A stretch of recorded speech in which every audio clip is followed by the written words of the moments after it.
Assalamualaikum warahmatullahi wabarakatuh.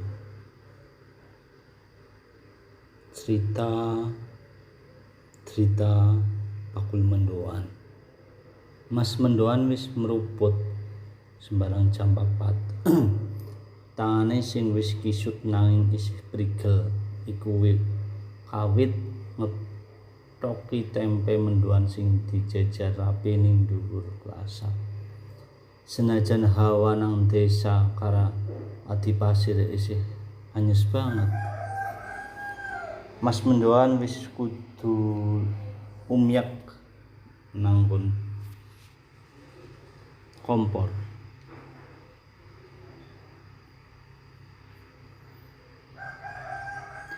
Lombok mundak maning, Lik, ujare bojone. Inah sinambi goreng sergan kanggo sarapan. Mas Mendoan, iya nah, glepung mundak, lenga mundak, tempe mundak. Tapi rega mendoan yen dinaikna sing tuku malah sambat. Kuwi rakasane dadi bakul mendoan nang taun 2026 piye? Kabeh rega bahan pokok mundak, nanging daya tuku masyarakat kaya mandeg.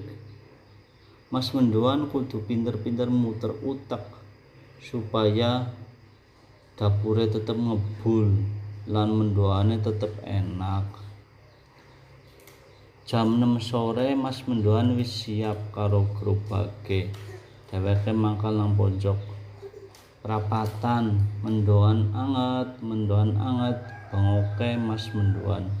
Siji loro wong teka tuku, ana sing nawar rega, ana sing njaluk lombok akeh senajan rega lombok lagi pedes-pedese. Mas Mendoan tetep mesem. Dheweke ngerti mendoan udu mung panganan, nanging wis dadi nyawane wong Banjarnegara. Nanging ora kabeh dina dadi dina sing apik. Jam wis nuduhake jam 1, nanging mendoane esih turah akeh. Adonane sing wis digawe mambu kecut amarga kaunang panas. Kepriwe Pak, esih akeh, pitakone Nini Inah nalika Mas Mendoan bali menyang omah. Mas Mendoan lungguh nang lincak, ngusap keringet nang bathuke.